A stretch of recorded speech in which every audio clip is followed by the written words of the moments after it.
ना था। पुराना कोई डाउट है? जब तक कोई नहीं आ रहा तो बताओ, डिस्कस कर लेते हैं।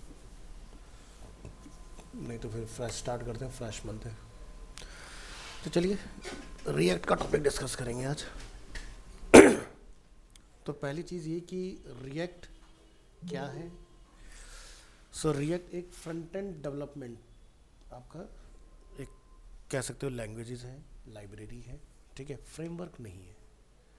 जैसे फ्रेमवर्क होता है ना, बूटस्ट्रैप, तो फ्रेमवर्क क्या करते हैं, किसी भी साइट को स्लो डाउन करते हैं, लाइब्रेरी स्लो डाउन नहीं करती हैं। जैसे अगर फ्रंट एंड डेवलपमेंट में बात की जाए तो हमारे पास एंगुलर भी है और रिएक्ट भी है। एंगुलर को जो लिखा है वो लिखा है गूगल ने, और रिएक्ट को लिखा है फेसबुक ने, है ना। सो फेसबुक में आप एक चीज़ नोटिस करते होगे कि जब स्क्रॉल डाउन करना आप स्टार्ट करते हो फेसबुक या इंस्टाग्राम को, आपका सेल फोन में कभी भी लैग नहीं आता, एकदम स्मूथ चल रहा होता है। यही फ़ायदा होता है। अंकिश एंड हिमानी,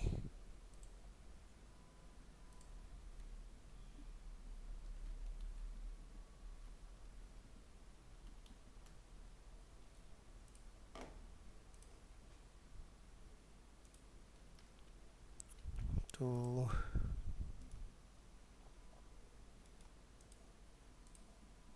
आपका फोल्डर है 12 to 130। यहाँ पर एक फोल्डर हम लोग बना लेते हैं रिएक्ट के नाम से, और इसके अंदर आपका डेटा करेंगे स्टोर रिएक्ट।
चल,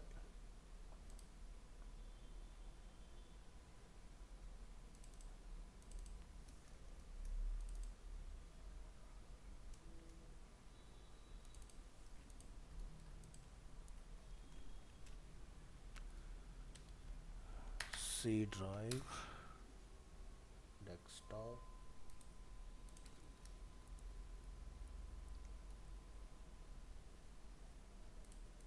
MWF 12 to 130 रिएक्ट। आज की डेट होगी जी 2/24। सो ये हमने आपको फोल्डर बना दिया है। तो इंट्रोडक्शन से शुरू करेंगे।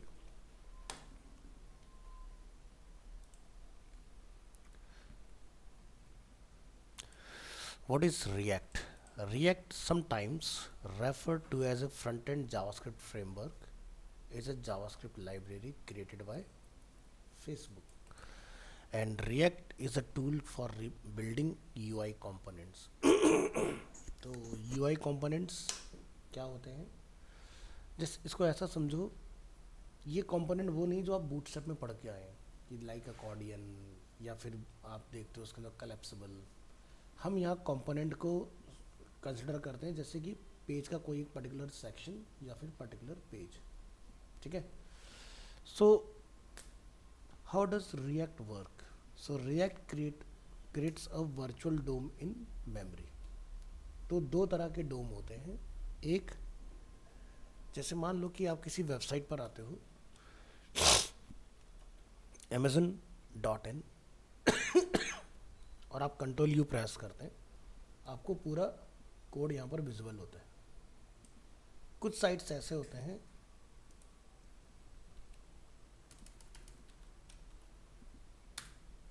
उस पेज पर जो डेटा आ रहा है फ्रंट एंड पर तो होगा, लेकिन बैक एंड में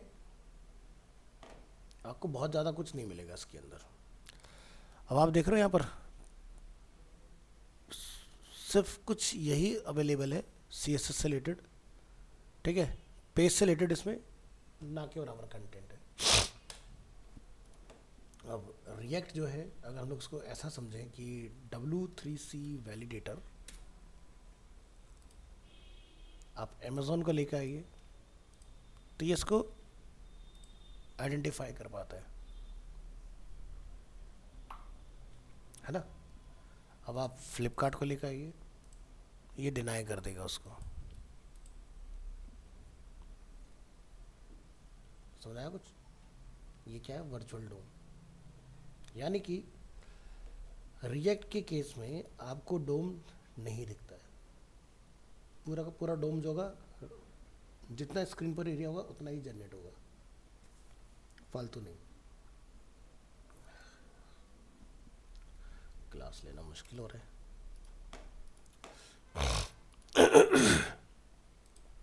सो यहाँ पर हम लोग देखेंगे, instead of manipulating the browser's DOM directly, React creates a virtual DOM in memory where it does all the necessary manipulating before making the changes in the browser DOM. ठीक है, so React only changes when needs to be changed, otherwise it will not change. ठीक है, example कि भाई जैसे आप YouTube चला रहे हैं, ठीक है, अब YouTube के केस में आप यहाँ लेफ्ट हैंड साइड पर देखते हैं बहुत सारे कंट्रोल होते हैं हमारे पास। नया बार को ध्यान से देखिए, ठीक है, URL को ध्यान से देखिए, टाइटल को ध्यान से देखिए।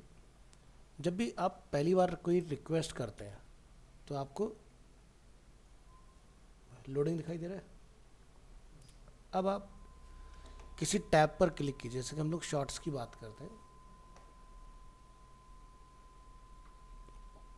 तो यहाँ पर URL भी चेंज होगा, टाइटल भी मे भी हो सकता है चेंज हो जाए, आपका साइड बार और टॉप बार चेंज नहीं होगा, सिर्फ डेटा चेंज होगा। क्लिक ऑन शॉर्ट्स, है ना, चेंज हो गया, यहाँ चेंज हुआ, बट इधर कोई चेंज नहीं हुआ।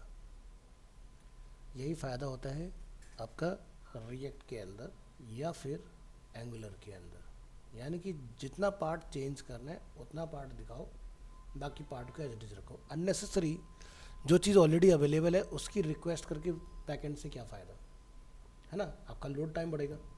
सिर्फ उतना पार्ट चेंज हो जाता है जितना पार्ट हमें चेंजेस में चाहिए। इसके अंदर कंट्रोल U प्रेस करेंगे, ठीक है। सो यहाँ पर भी आप देख रहे हो, क्या कोई आपको वीडियो वगैरह का कोड वगैरह कुछ दिखाई दे रहा है? नहीं ना, ये एंगुलर के अंदर हम लोग देख रहे हैं। इसी तरह से जब आप Gmail में आओगे तो यहाँ भी आप ऐसे ही देखेंगे कि आप एक बार लोड कर लीजिए पेज को, एक बार लोडिंग हो जाएगा पूरा। जब लोडिंग कंप्लीट हो जाए, अब आप कहीं भी जाइए, जैसे लेट्स से मैं क्लिक करता हूँ स्टार, तो ऊपर देखिएगा चेंज होगा, यहाँ भी चेंज हुआ, लेकिन क्या इधर कोई चेंज हुआ? नहीं ना। ऐसे इनबॉक्स में वापस आके देखो, तो ये फ़ायदा होता है। अब ऐसे फ्लिपकार्ट पे जब आप आते हो,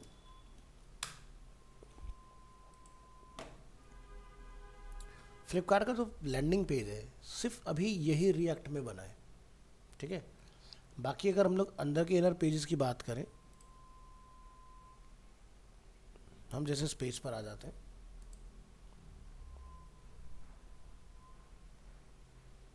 ठीक है। सो यहाँ पर आप नोटिस करेंगे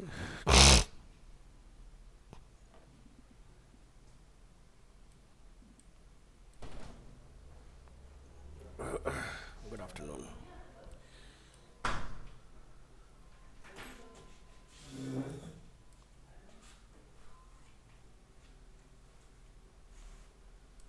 इसमें अपना डेटा अवेलेबल है, देखो इसके अंदर, और ये काफ़ी दूर तक डेटा अवेलेबल है, ऐसा नहीं थोड़ा बहुत है।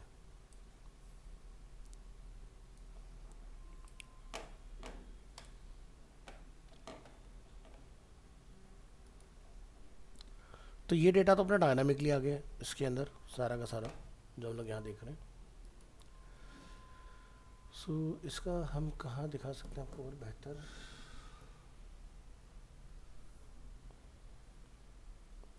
चलो एग्जांपल याद आने दो, आपको और दिखाते हैं बेटर वे में।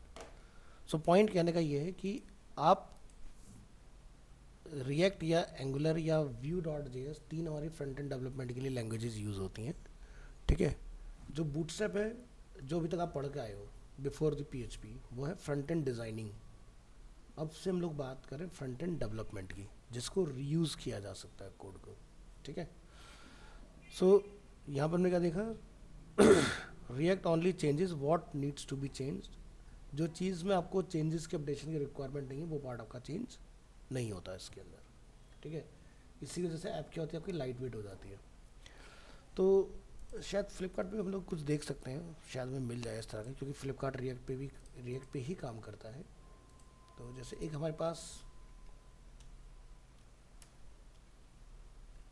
वेब एनालाइज़र, एक हमारे पास प्लगइन होता है, इसको आप इंस्टॉल करें क्रोम ब्राउज़र में, ये यहाँ पर अवेलेबल है। इसको ऐड टू क्रोम करो, तो किसी भी साइट की टेक्नोलॉजी को आप यहाँ से इसकी हेल्प से चेक कर सकते हो।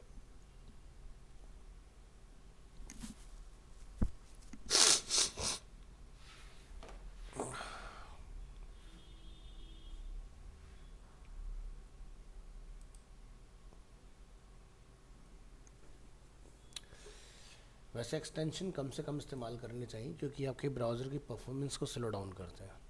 अब आप देख रहे हो 22 MB का ये एक एक्सटेंशन है, बट फिलहाल चेकिंग के पॉइंट ऑफ व्यू से ज़रूरी है कि आपको पता लगाना हो कि किस वेबसाइट पे क्या यूज़ हुआ है, तो आपको हेल्प मिलेगी इसकी।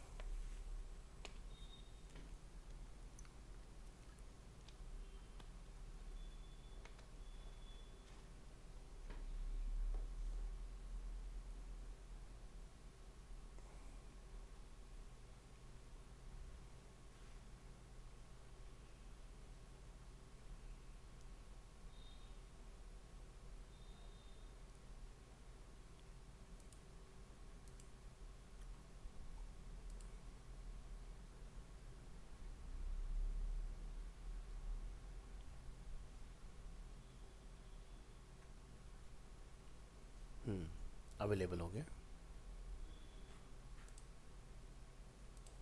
तो चलिए फ्लिपकार्ट को स्कैन करते हैं।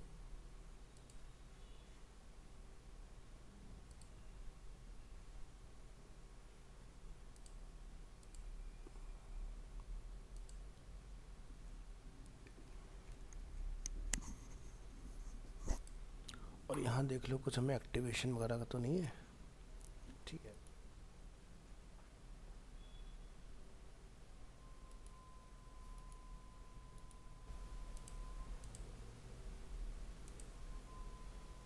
क्या लिखा रहा है, रिएक्ट, है ना। सो ऐसा किसी भी साइट को चेक करा सकते हो। तो काफ़ी हद तक, मतलब मैं ये नहीं कहता 100% सही बताता है, बट काफ़ी हद तक सही चीज़ें पता लगा लेता है, ठीक है। तो यहाँ भी आप नोटिस करोगे, जैसे कि हमारा पेज में जो डेटा आता है नीचे, तो ऊपर कोई लोडिंग नहीं दिखती आपको, है ना। डेटा आते जाएगा और काम करते जाएगा, ठीक है।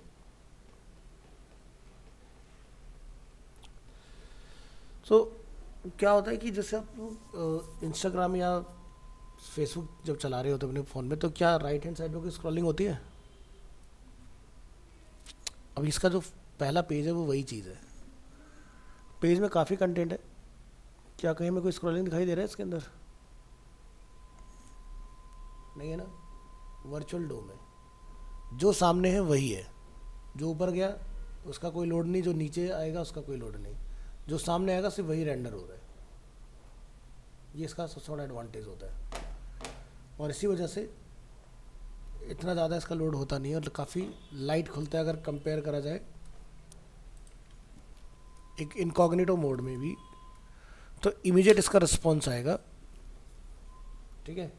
और यहाँ पर अगर आप अमेज़ॉन को देखोगे, फास्ट ये भी आएगा, बट थोड़ा टाइम लेगा। क्यों, इसको क्या हुआ? Continue shopping.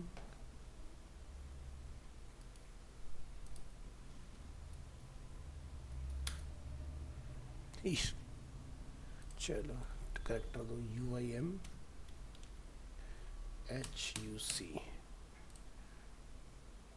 चलिए, तो यहाँ पर क्या दिखता है ना? चलो फिर से चला के देखते हैं। इसको पूरा बंद करिए, फिर से इनकॉग्निटो अमेजन छोड़ो। तो यहाँ पर नॉर्मल ब्राउज़र में क्या होता है कि जो भी आपकी विजिटिंग हिस्ट्री होती है, कैशे होती हैं, कुकीज़ होती है, वो सेव रहती हैं, जिसकी वजह से क्या होता है, पेज आपका जल्दी फास्ट लोड हो जाता है। वन इनकॉग्निटो में ऐसा नहीं होता, ठीक है। इनकॉग्निटो में पूरा का पूरा डेटा आपका फिर से यहाँ पर फैच होगा, तब जाके आपका पूरा पेज लोड होता है इसके अंदर। तो यहाँ पर असली स्पीड पता चलती है वेबसाइट की क्या है, ठीक है। क्योंकि एक विजिटर जिसने आपको कभी विजिट नहीं किया है, वो तो वही एक्सपीरियंस करेंगे ना, तो इनकॉग्निटो मोड में हम लोग देख रहे हैं। तो इस चीज़ का मैं ध्यान रखना था कि साइट पर टाइम कितना लग रहा है हमारा। मैसेज को चेक करने के लिए पेज स्पीड वगैरह कुछ रहते हैं अपने, इसको भी आप यूज़ कर सकते हो, इससे पता लगा सकते हो। और ये आपका गूगल सर्च कंसोल हमने पढ़ा, उसके अंदर ऑलरेडी दिया हुआ होता है। तो यहाँ जाके आप URL को कंपेयर करा सकते हो कि हमारे पेज की स्पीड क्या है और मुझे कितना उसको सही करने की ज़रूरत है। सो रिएक्ट जेएस की अगर हिस्ट्री की बात की जाए, so current version of react JS is 18.2, ठीक है। और जो कि अप्रैल 2022 में आपका है। इनिशियली जो रिलीज़ हुआ था ये आपका जुलाई 13 में रिलीज़ हुआ। रिएक्ट जेएस का फर्स्ट टाइम जो यूज़ हुआ 2011 वो फेसबुक का न्यूज़ फीड फीचर के लिए यूज़ हुआ। सो न्यूज़ फीड क्या था, ये वही था कि यानी कि पूरी टाइमलाइन आप स्क्रॉल करते जाइए, पेज इनफाइनाइट चलता जाएगा, ठीक है। उसका कोई एंड आपको नहीं देखने के लिए मिलता था। और ये न्यूज़ फीड वाला का जो कॉन्सेप्ट आज के में, अगर आप लिंक्डइन पे जाओगे, किसी प्लेटफॉर्म पे आप चले जाओ, आपको इन्फिनिटी ही मिलने वाला है। So Facebook software engineer Jordan Walke, जिन्होंने इसको बेसिकली क्रिएट किया था। और करंट वर्जन ऑफ जो क्रिएट रिएक्ट ऐप है वो क्या है आपका 5.0.1, जो कि अप्रैल 2022 में इंट्रोड्यूस हुआ है। सो क्रिएट रिएक्ट ऐप जो है वो आपकी कमांड है, जिसके अंदर इंक्लूड होता है built in tools such as webpack, Babels and ESLint। तो ये क्या है, ECMA स्क्रिप्ट के आपके पार्ट हैं जो इसमें अवेलेबल है। तो इसी कमांड से बेसिकली आपकी ऐप वगैरह जो होती है वो क्रिएट होती है। बट बिफोर इंस्टॉलिंग रिएक्ट आपको इंस्टॉल करना होता है नोड। तो आप यहाँ लिखेंगे डाउनलोड नोड, और फर्स्ट वेबसाइट पर आपको आना है। इसका मैं आपको URL भी यहाँ से दे दूँगा। तो यहाँ पर आप देखेंगे विंडोज़, ठीक है, मैक, लिनक्स, जिस पर आप डालना चाहें डाल सकते हो। तो यहाँ पर कमांड के फॉर्म में भी अवेलेबल है, यानी कि पैकेज के फॉर्म में इंस्टॉल कर सकते हैं, या फिर प्री बिल्ट इंस्टॉलर, कि भाई आपको सेटअप डाउनलोड करके अपने कंप्यूटर में इंस्टॉल करना है तो इंस्टॉल कर लो। तो यहाँ पर अभी हमारा वर्जन क्या 22.11। तो अगर आपके कंप्यूटर में ऑलरेडी है नोड, तो यहाँ पर आप CMD लिखिए, कमांड प्रॉम्प्ट, और यहाँ पर जाके आप लिखेंगे node -v stand for version. तो जो भी हमारा वर्जन होगा वो में यहाँ पर रिटर्न आ जाएगा। तो हमारा आउटडेटेड वर्जन है, लेटेस्ट वर्जन क्या चला है 22.11.2, है ना। इसी तरह से आपको अपने कंप्यूटर में जब नोड चेक करते हो तो NPM को भी चेक करना होता है। तो NPM हमारे पास क्या है 10.8.2, यानी कि जो नोड अपडेट होगा तो NPM ऑटोमेटिकली आपका अपडेट हो जाता है। NPM क्या था, नोड पैकेज मैनेजर। तो जितने भी आपको यहाँ पर चीज़ें इंस्टॉल करनी होती है वो NPM से ही इंस्टॉल होती हैं इसमें। तो सबसे पहले यहाँ जाओ, इसको डाउनलोड कर लो, छोटा सा सेटअप होता है।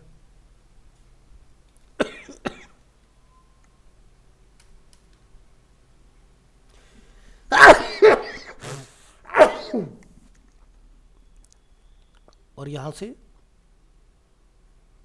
अनस्टॉल,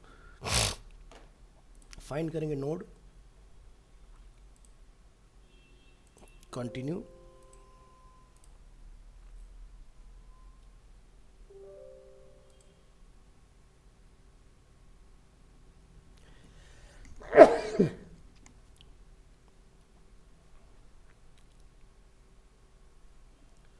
अब आपने जो ये फ्रेश सेटअप डाउनलोड किया इसको इंस्टॉल करिए।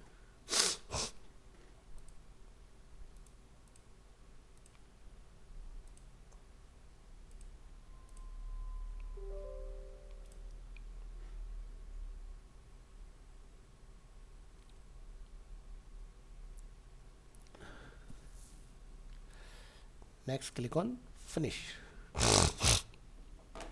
वापस से CMD ओपन करेंगे और यहाँ पर हम लोग लिखेंगे node space dash we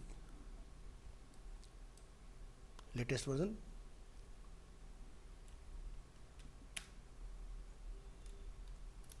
npm dash V 10.9.0।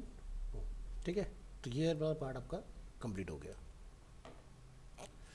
अब आप में से काफ़ी लोग विंडो 10 या 11 के ऊपर काम कर रहे हैं, तो आपने अपने कंप्यूटर में क्या किया हुआ है, वन ड्राइव यानी कि माइक्रोसॉफ्ट का जो होता है वन ड्राइव, आपने उसको कॉन्फ़िगर किया होगा।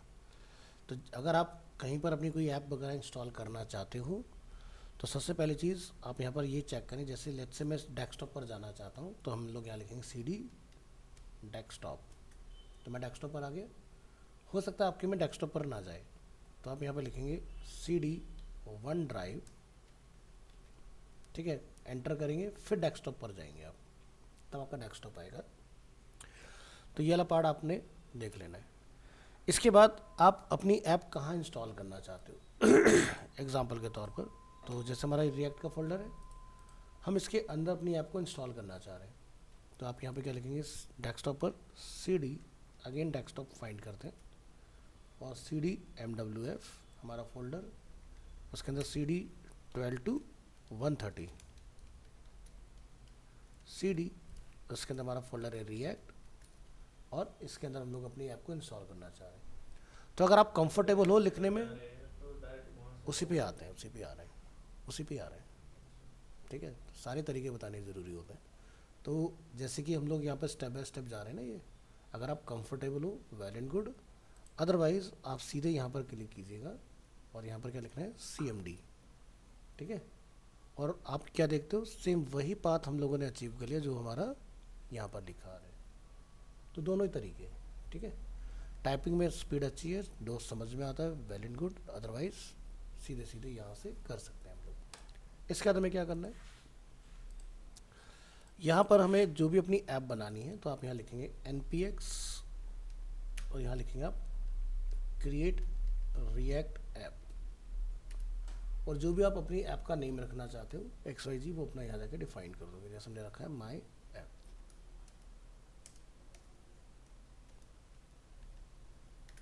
एंटर करिए, तो यहाँ से एक इंस्टॉलेशन का सिलसिला स्टार्ट होगा आपका। ये ऑनलाइन इंस्टॉल हो रहा है, तो इसमें क्या क्या अवेलेबल है, रिएक्ट डोम और आपकी रेस्ट जो भी स्क्रिप्ट्स हैं वो सब इसमें आ जाएंगे। अब ये डिपेंड करेगा किन किन चीज़ों के ऊपर कि कितना जल्दी होगा आपका कंप्यूटर हार्डवेयर, नेट की स्पीड। ठीक है, अगर कंप्यूटर हार्डवेयर वीक है आपका तो ये टाइम ले जाएगा बहुत ज़्यादा। कई बार ऐसा होता है कि इंस्टॉलेशन पूरा ढंग से हो भी नहीं पाता है, तो दोनों चीज़ें अच्छी होनी ज़रूरी है।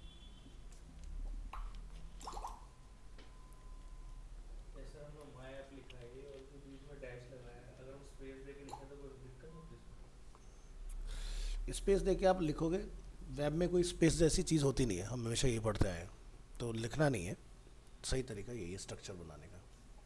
नहीं तो जब आप ऐप चलाओगे तो आपके रूट पर %20 आता रहेगा, बार बार दिक्कत करेगा। या तो रखो ही मत, नहीं तो डैश लगाओ।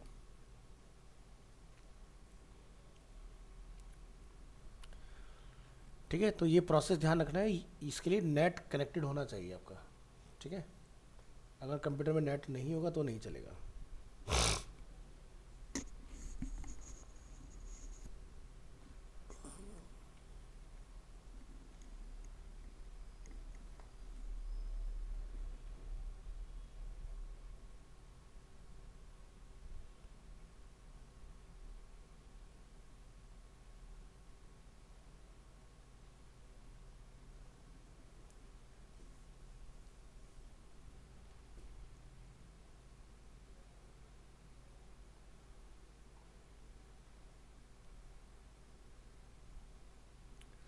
चलिए, तो कुछ मैसेज हमें रिटर्न आ रहे हैं यहाँ पर।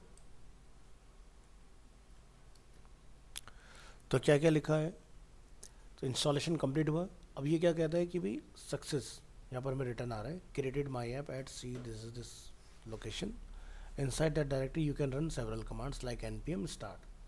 npm स्टार्ट क्या करता है, आपका जो सर्वर होता है उसको स्टार्ट कर देगा। ठीक है, उसके बाद हम लोग क्या देखते हैं, npm रन बिल्ड। बिल्ड का यूज़ हम लोग तब करते हैं जब हमारा प्रोजेक्ट पूरा बन गया और हमें कहीं उसको डिप्लॉय करना है। npm टेस्ट, अगर आप टेस्ट के पॉइंट ऑफ व्यू से कुछ करना चाह रहे हैं अपने प्रोजेक्ट में तो आप यहाँ पर कर सकते हैं npm run eject, तो ये आपका जितनी भी डिपेंडेंसीज वगैरह होंगे उसको बंद कर देगा इसके अंदर। तो अगर अभी आप यहाँ npm स्टार्ट लिखेंगे तो कोई भी रिजल्ट नहीं मिलेगा। तो पहला स्टेप क्या है कि हमें उस प्रोजेक्ट के अंदर जाना होगा। तो क्या लिखा था, we suggest that you begin by typing cd यानी कि डायरेक्टरी माई ऐप, तो लिखिए cd माई ऐप, ऐप के अंदर आ गए हम लोग। अब आप यहाँ पर जाके क्या लिखेंगे, npm स्टार्ट। जैसे आप इसको एंटर करेंगे आपका सर्वर यहाँ से स्टार्ट हो चुका है, स्टार्टिंग दी डेवलपमेंट सर्वर। और ये देखिए यहाँ पर रिएक्ट का प्रोजेक्ट स्टार्ट हो चुका है। तो इसका तो लिंक मैं आपको व्हाट्सएप कर देता हूँ, 12 to 130। इसको साइड करते हैं।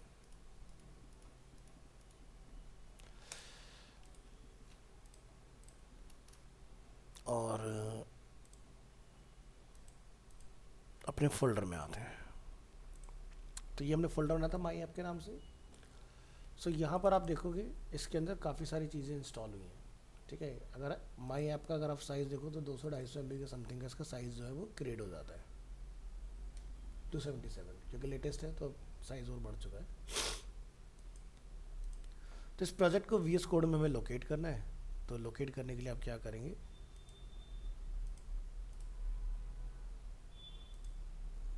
यहाँ पर लिखिए cmd, यहाँ पर लिखिए कोड स्पेस डॉट, और VS कोड में आप इस लोकेशन को डायरेक्टली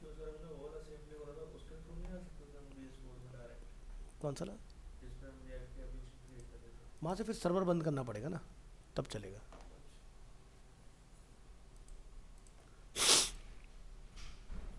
तो ये देखिए अपना प्रोजेक्ट यहाँ पर अवेलेबल है। इधर जितना भी हम लोग ये काम कर रहे हैं ये वाला ये चीज़, तो आप कंफर्टेबल हो इधर तो सही है, नहीं तो VS कोड के अंदर अपना खुद का टर्मिनल होता है नीचे, Ctrl+Tilt कमांड से ये चलता है, आप इसका भी यूज़ कर सकते हो, ठीक है। अब यहाँ पर देखोगे आप, जब हमारा सर्वर स्टार्ट हुआ तो इसमें 2 IP आपको दिखाई देंगे। एक तो क्या है कि लोकल होस्ट 3000 क्या है, रिएक्ट का अपना पोर्ट नंबर है। दूसरा है हमारे यहाँ पर 192.168.10.13। मान लो कि हम सभी लोग अगर एक नेटवर्क में हैं और मैं जो भी यहाँ कर रहा हूँ मैं आपको वो IP शेयर कर दे तो आपके कंप्यूटर में भी वो चेंजेस आपको हैंड टू हैंड दिखते रहेंगे, ठीक है। तो जैसे आप किसी कंपनी में काम कर रहे हो और आपके प्रोजेक्ट पर कोई प्रॉब्लम आया, आपका जो भी सीनियर होगा आप उसको सीधे अपना IP बता दो, उसमें ही सभी चेक करता रहेगा बैठ के, ठीक है। तो हर एक के कंप्यूटर का IP के अकॉर्डिंग ये अपना अलग अलग चलता है।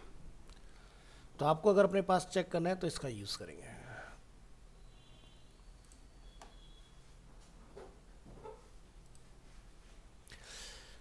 तो इस प्रोजेक्ट में हमें क्या क्या मिलेगा, फर्स्ट है नोड मॉड्यूल्स। नोड मॉड्यूल्स बहुत सारे आपको मिलेंगे, सो मैनी मॉड्यूल्स यहाँ पर प्री डिफाइंड है, पहले से मतलब इंस्टॉल्ड है।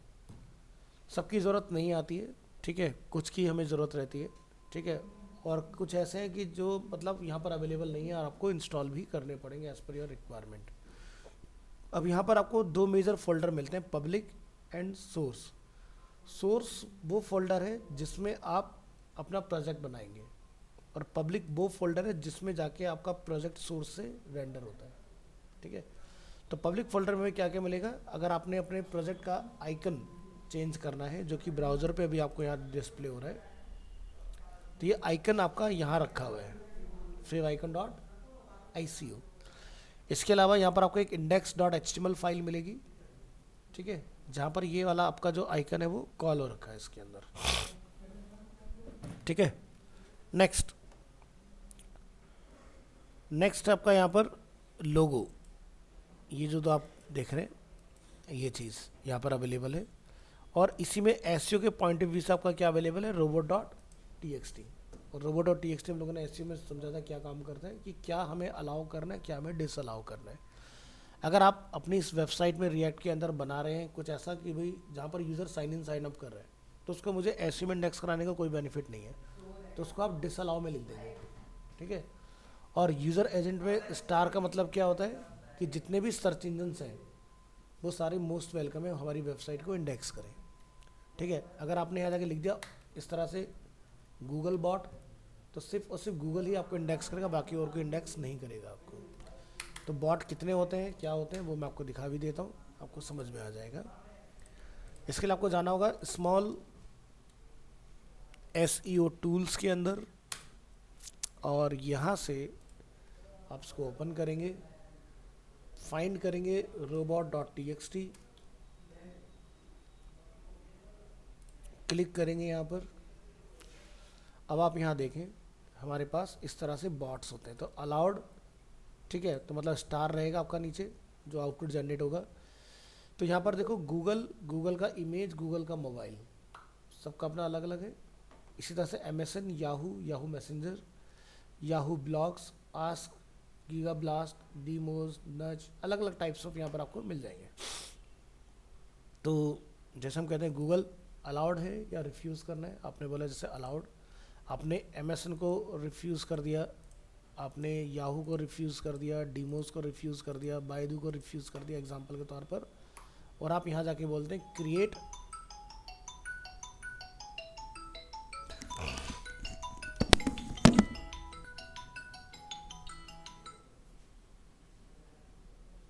हेलो, हाँ जी,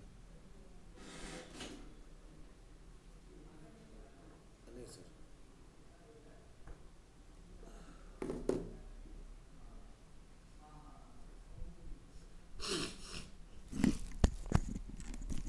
हाँ जी। तो यहाँ पर आप देखेंगे ऑप्शन क्रिएट robot.txt, ओके करिए। तो यहाँ पर आप देख रहे हैं क्या लिखा रहा है, डिसअलाउ, ठीक है, यूजर एजेंट, ये सब क्या है, डिसअलाउ में चले गए, ठीक है, स्टार वाला। तो ऊपर जितने भी डिसअलाउ है सब आपको इस तरह से बताने पड़ेंगे अपने। और अगर आपने लिख दिया यूज़र एजेंट, तो यहाँ पर क्या होगा, सारे के सारे आपके अलाउ रहेंगे। तो अब इसमें क्या है कि हमने बोला सब अलाउ है बस इनको छोड़ के, तो ये काम नहीं करेंगे, ये इंडेक्स नहीं कर सकते हमारे प्रोजेक्ट को, ठीक है। इसी तरह से अगर आपकी कोई डायरेक्टरी है पर्टिकुलर, तो आप अपना यहाँ पर डिसअलाउ में फोल्डर भी बता सकते हो कि कौन से फोल्डर को हम लोग डिसअलाउ कर रहे हैं, ठीक है। तो जैसे अगर वर्डप्रेस है तो WP एडमिन हो गया, यहाँ पर लिख दोगे, इसको इंडेक्स ना किया जाए।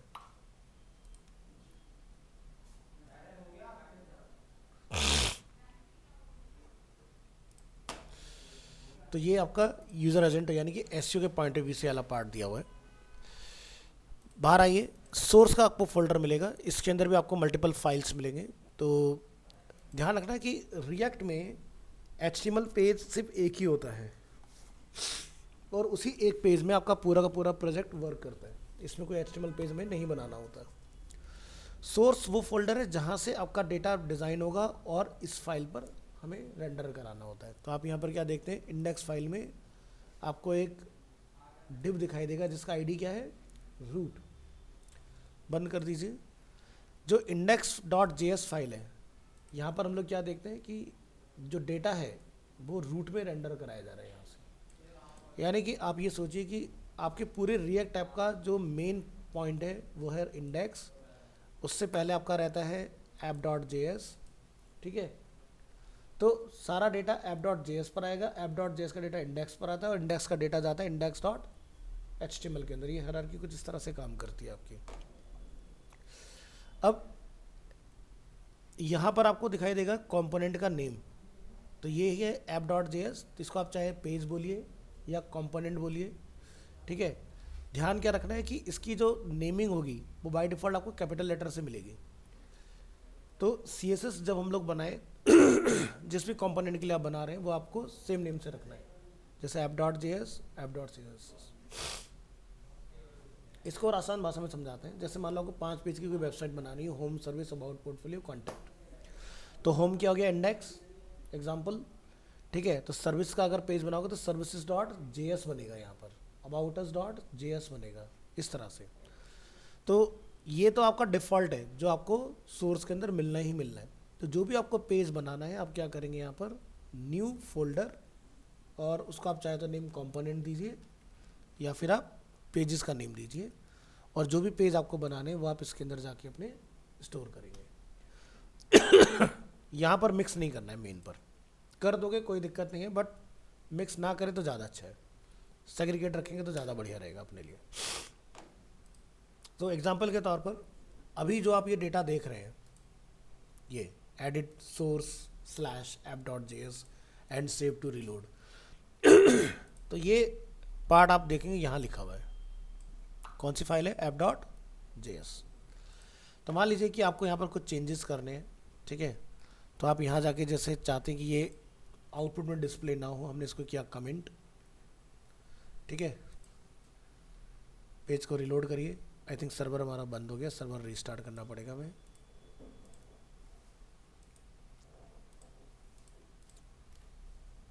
रिकम्पाइल कर दिया तो देखो नीचे का मैटर चला गया हमारा।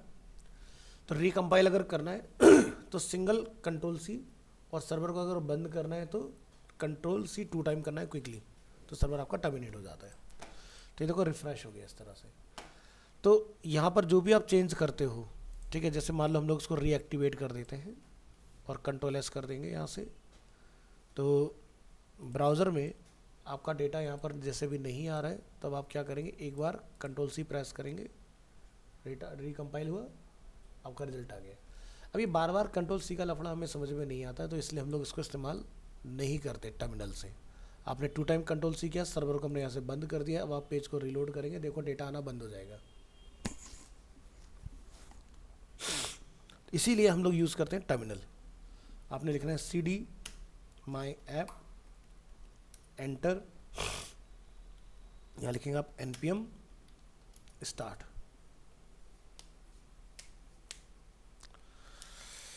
सर्वर स्टार्ट हो गया। अब आप जो भी चेंजेस करेंगे यहाँ पर आपको कंट्रोल सी करने की ज़रूरत नहीं पड़ेगी, कि ये हमने क्या कमेंट सेव हुआ, आउटपुट में चेंज हो गया, अनकमेंट किया, सेव किया, आउटपुट में चेंज हो गया ऑटोमेटिक, क्योंकि ये टर्मिनल डायरेक्ट इस फाइल्स के साथ वर्क कर रहा है। हाँ उसका मैं वन ड्राइव का नहीं होता, सब में यही आएगा।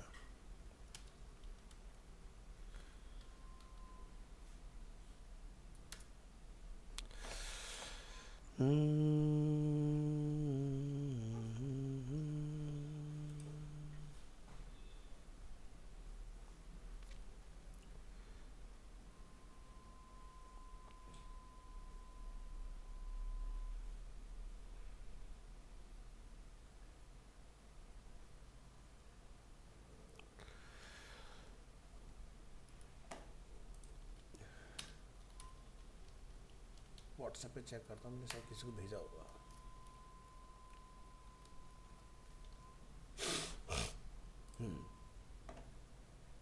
तो ये मैं आपको कुछ कमांड भेज रहा हूँ, ये हमने किसी बैच में ऑलरेडी शेयर किया हुआ है, ये आपके बैच में डाल देता हूँ, जिसके पास भी ना चले वो इसको ट्राई कर सकता है। देखो ये आ गया आपके पास।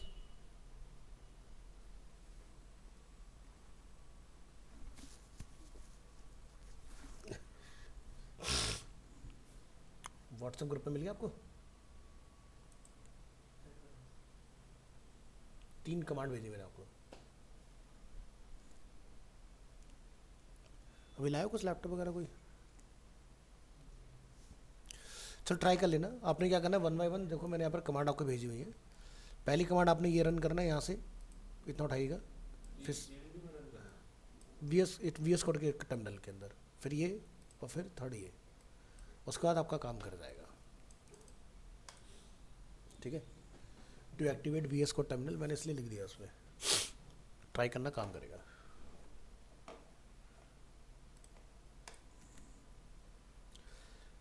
अभी ऑनलाइन कोई क्लास ले रहा है लैपटॉप पे? अंकिश है शायद, एक मिनट पूछते हैं जरा किससे। अंकिश लैपटॉप पर और मोबाइल पर? मोबाइल पे सर जी। लैपटॉप पर कौन है? अमन? कोई नहीं, साइड बाई साइड ओपन कर लो अगर हो तो घर पे। अंकित का नहीं चल रहा था ना।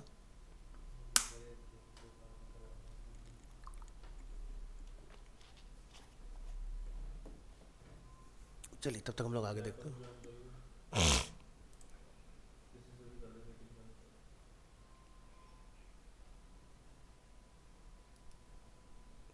हाँ कर लो, बाकी लोग भी देख लेंगे क्या करना है।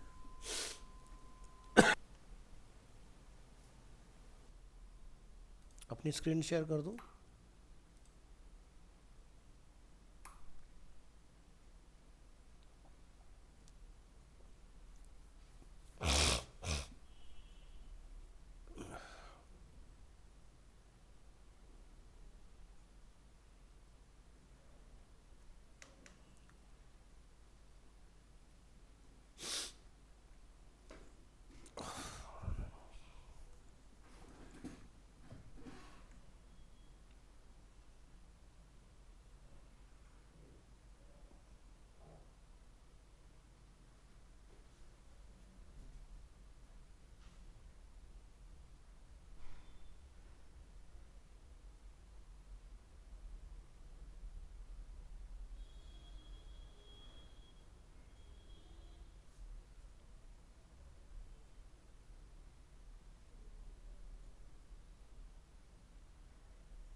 बोलना इसको स्क्रीन के लिए।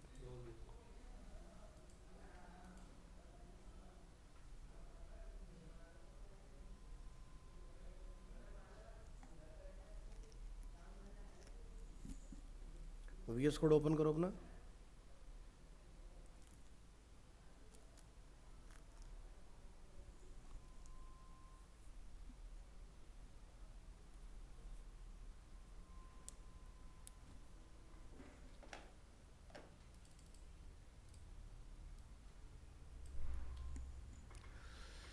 यहाँ पर कंट्रोल प्लस टिल्ट प्रेस करो। मैंने कमांड आपको लिख के भेजी, इसको चलाना। पहले टर्मिनल ओपन करो।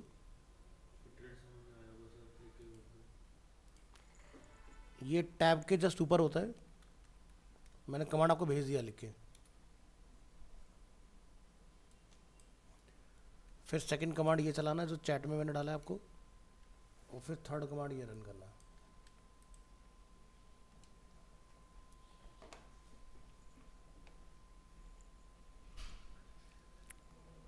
अंकित माइक तो ओपन ऑन कर लो अपना। टिल्ट का जी मैं लेफ्ट से नहीं हूँ। तो ये कौन चला रहा है अभी? पता नहीं इसमें। अच्छा, तो मैंने लिख के भेजा है यहाँ पर टिल्ट का साइन, ये मैंने पिन कर दिया है। तो कंट्रोल प्लस टैब के ऊपर देखो एक बटन होगा, उसको प्रेस करो वीएस कोड के अंदर रह के। यस। अभी आप यहाँ लिखिए npm स्टार्ट, एंटर कर दीजिए। तो देखो ये प्रॉब्लम आता है जनरली हमारा, है ना। तो आपने क्या करना है, फर्स्ट कमांड कॉपी करो, सेट एग्जीक्यूशन पॉलिसी, जो मैंने चैट बॉक्स में दिया आपको। टाइप मत करो, कॉपी पेस्ट कर दो।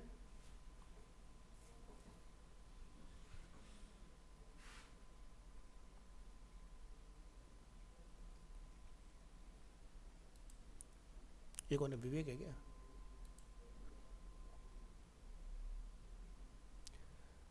मीट के चैट के अंदर अवेलेबल है, वहां से कॉपी कर लो।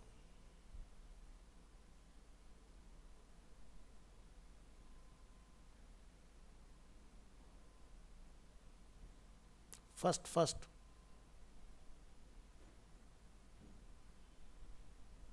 ऊपर जाइए, ऊपर ऊपर, सेट सेट, हाँ यहाँ से, बस पहली कमांड, हाँ कॉपी,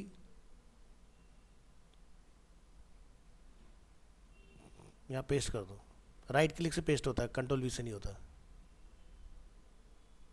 एंटर। अब दो बाकी की वन वन करके वो वाली कमांड चलाओ, दूसरी जो भेजी है आपको।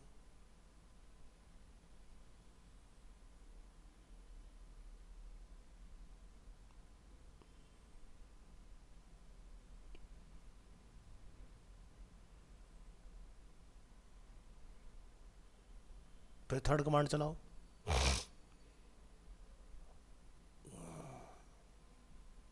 डबल क्लिक कर लो, पूरा सेलेक्ट हो जाएगा। चलो एंटर करो, अब लिखो npm स्टार्ट।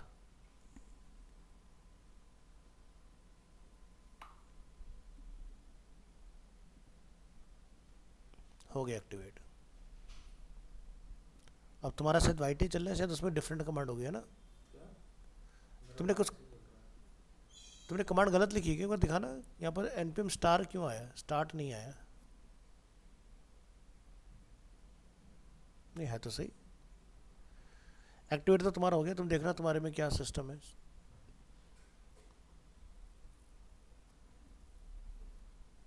अब तुम्हारा वाला एरर नहीं आ रहा जो पहले आ रहा था ना, वो चला गया। क्या इसमें किससे चला रहे हो, npm स्टार्ट से चला रहे हो?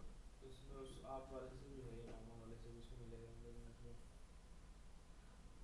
विवेक, अ, मेरे ड्राइव में जाके एक बार देखियो, माय ऐप के नाम से एक बनी हुई है एप्लीकेशन। दिस पीसी में जाओ, डी में जाओ। हाँ ठीक है ठीक है, इसी में नहीं नहीं, इसी में ठीक है, ई में माय ऐप करियो सर्च। एम दबा दें, एम सीधे मिल जाएगा। मैं या रिएक्ट सर्च करिए एक बार, रिएक्ट कर रिएक्ट।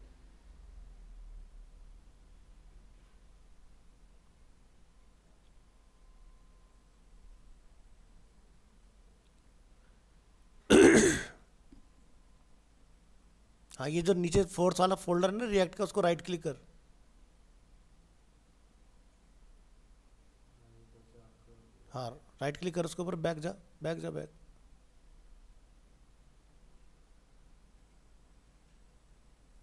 राइट क्लिक कर, open file location, second last option, second last, second last. हाँ ये हम लोग कहाँ पर हैं अभी, ठीक है। Basic react app module babel type utilities, नहीं तो ई ड्राइव पे वापस आ। ई ड्राइव पे वापस आने के बाद वहाँ पर देख फोल्डर, डायरेक्ट सर्च करना रिएक्ट, ऐसे टाइप कर देना, ऐसे ही। वहाँ नहीं, वहाँ नहीं, वहाँ नहीं करना, ऐसी कोई भी फोल्डर को सेलेक्ट किसी भी फोल्डर को पकड़ के रिएक्ट लिख दे ऐसे कीबोर्ड से, अगर होगा तो ये मिल जाएगा। कर, है तो सही। आर दबा देना।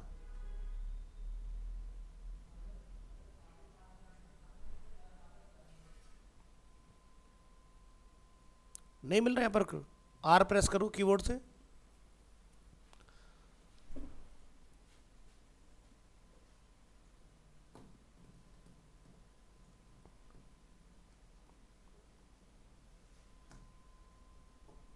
आ रहा मेरा। चलो कोई नहीं, बस तुम्हारा एक्टिवेट हो गया वो, तुम चला के देख लेना, चल काम करेगा।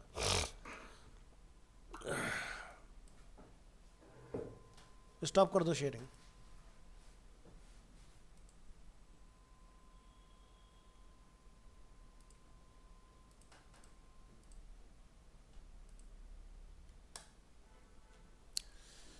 हाँ जी, तो ये कमांड जिसके पास भी ना चल रहा हो तो ये वाली कमांड ट्राई करना, सभी का एक्टिवेट हो जाएगा, और जो आपको तरीका होता है उसको फॉलो कीजिए, काम करेंगी चीज़ें।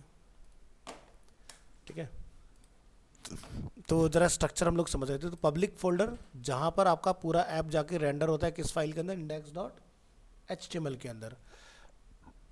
पूरी रिएक्ट ऐप में एक ही डिफ़ॉल्ट फाइल रहेगा index.html, जिसको आपने चेंज वगैरह कुछ नहीं करना है।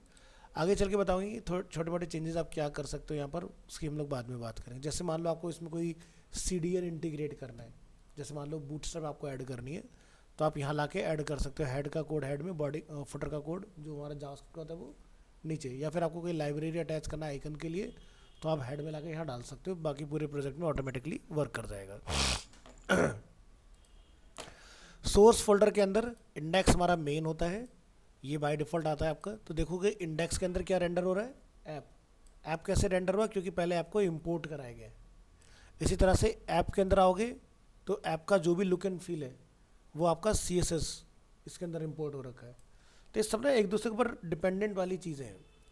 तो जैसे कि मैंने आपको बताया कि जो भी आप यहाँ चेंजेस करोगे वो आपको यहाँ पर देखने के लिए मिलता रहता है इसके अंदर। तो ये बेसिक फाइल क्यों दी जाती है, ताकि आपको समझ में आए। जैसे हम आज तक इमेज लगाते थे IMG SRC लिख के, यहाँ भी वैसे ही है, लेकिन तरीका बदल गया है। तो पहले आपको इमेज को ऊपर लोड कराना है, इंपोर्ट किस नाम से कराना चाहते हो इमेज को कॉल, लोगो फ्रॉम, कहाँ से, यहाँ पर आप देखो लोगो डॉट एस अवेलेबल है। अब आपको यहाँ पर जो लिखना है एक्सप्रेशन में लोगो लिखना है, तब आपका इमेज आउटपुट में डिस्प्ले होगा। डबल कोट लगा के आउटपुट चेक करोगे तो इमेज नहीं आता इस पर, और वो सही प्रैक्टिस भी नहीं है। इसी तरह से जैसे हम लोग क्लास लिखते हैं तो यहाँ पर क्या होता है, क्लास नहीं होता, क्लास नेम होता है, ठीक है।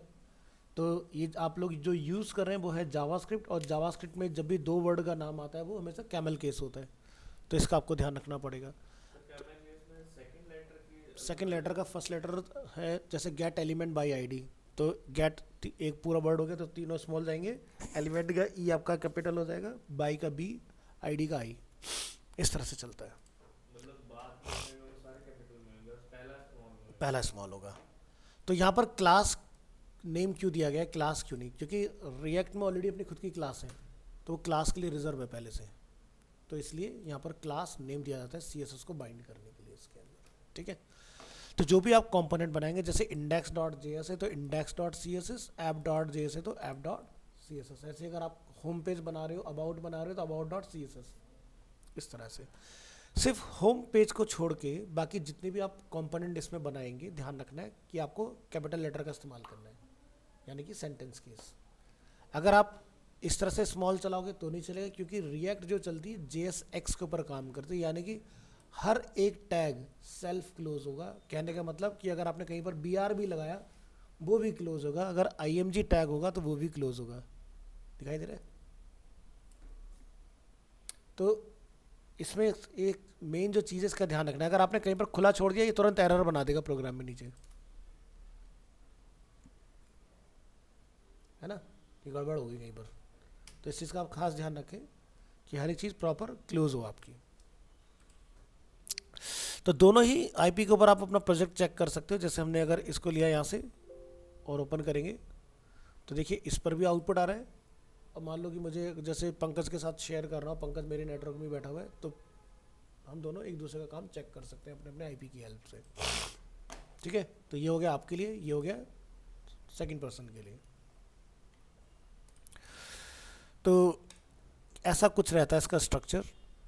तो चलो वापस आते हैं अपनी फाइल में, जो कि शायद हमने बंद कर दी है, रीओपन कर लेते हैं, ठीक है। तो क्रिएट रिएक्ट ऐप का मतलब सुनना है, इसमें क्या क्या इनबिल्ट है, आपका वेबपैक, बेबल एंड ESLint, ठीक है। अब यहाँ पर आपको एक और चीज़ मिलती है, package and package lock, 2 file और मिलेंगी आपको। पैकेज जो होता है वो होता है कि आपने क्या क्या इसमें ऑलरेडी इंस्टॉल किया हुआ है, इसकी आपको इन्फॉर्मेशन देगा।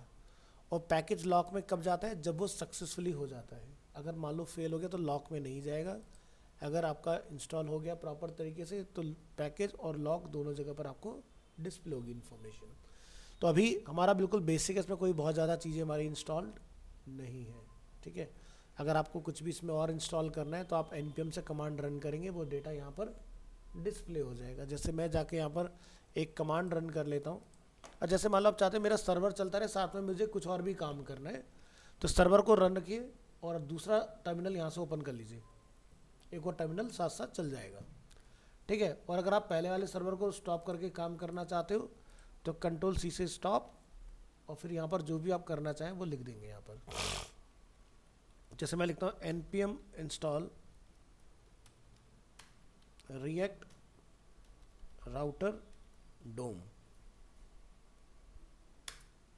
हमने यहाँ से कमांड रन किया तो देखो यहाँ पर रिएक्ट राउटर डोम इंस्टॉल हो गया, ठीक है। और ये आपका इधर भी आ गया होगा। तो हर एक चीज़ को लाने के लिए यहाँ पर कमांड दी गई है npm के फॉर्म में, जिसको बोलते हैं नोड पैकेज मैनेजर। और जितने भी npm होते हैं उसके लिए पूरी डेडिकेटेड वेबसाइट है npm.org, सॉरी मैंने spm कर दिया, npm लिखना है,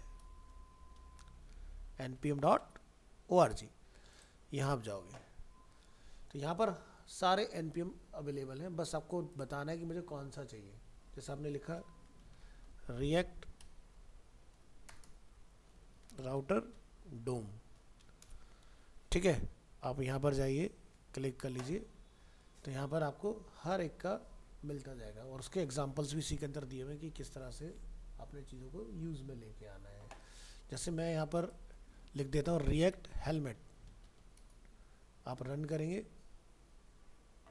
सर्च, तो यहाँ पर आप देखोगे इस तरह से, तो रिएक्ट का अपना npm डेडिकेटेड अलग मिल जाएगा, तो आप रिएक्ट सर्च कर लीजिए npm रिएक्ट हेलमेट, ठीक है। तो आप देखोगे यहाँ पर ये आपका रिएक्ट के लिए आ गया। तो रिएक्ट के जितने भी आपके कमांड बने सब में रिएक्ट लिखा होगा, जैसे रिएक्ट राउटर डोम हमने लिखा ना, क्योंकि npm एंगुलर में भी चल रहा है, npm रिएक्ट में भी चल रहा है, तो रिएक्ट का फिल्टर किया गया है रिएक्ट के नाम से। हर एक चीज़ में आपको मिलेगा। आई स्टैंड करता है इंस्टॉल के लिए, तो जब आगे जाओगे समझ जाओगे धीरे धीरे चीज़ें।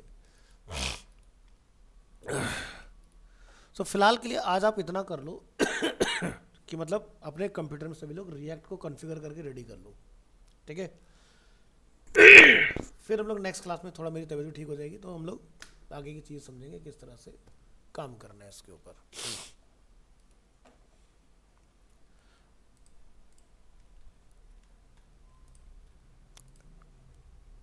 और एक आपको इसमें छोटा सा पहले स्टार्टिंग में करा देंगे, जैसे 4-5 पेज की लिंकिंग कैसे होती है इसके अंदर, तो वो वाला पार्ट आपको क्लियर हो जाएगा। तो फिर आप अपने किसी भी प्रोजेक्ट को कन्वर्ट करना स्टार्ट कर दोगे इसमें। देखो सीधा सा फंडा है, जैसे PHP जब लोग सीख रहे थे तो हेडर फुटर अलग बनाते थे, तो हेडर का कंपोनेंट अलग बनेगा, फुटर का कंपोनेंट अलग बनेगा, मेन कंपोनेंट आपका अलग बनेगा। तो हर एक चीज़ को अलग अलग डिज़ाइन करना है और उसको लाके फिर एक जगह पर असेंबल कराना होता है हमें, ठीक है। यहाँ पर ऐसे नहीं कि आपने होम पेज बनाया तो होम के अंदर सब कुछ पहले से डाल के रख लिया, नहीं। फिर कल को क्या होगा कि मान लो कुछ अपडेट करना हो गया तो अपडेट करने में दिक्कतें आती हैं, ये चीज़ है। तो सभी लोग कमांड मैंने आपको भेज दिया है क्या करना है, और वो कमांड रह गया था वो और मैं आपको लिख के भेज देता हूँ। Notepad npx create react app my app. आपकी चॉइस है, आप ऐप का नेम क्या रखना चाहते हो वो आप देख लेना, स्टैप वीडियो में अवेलेबल है, ये मैंने आपको व्हाट्सएप कर दिया कमांड इसका भी इंस्टॉल करने के लिए, ठीक है। पहले इतना काम करो, फिर मिलते हैं नेक्स्ट क्लास में।